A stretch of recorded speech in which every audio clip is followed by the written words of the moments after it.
duty.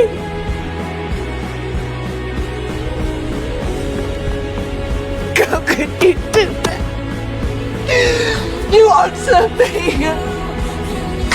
How could you do this? I wish to see you contented, happy even. You think a man would do it? A family. The boys who clung to me, who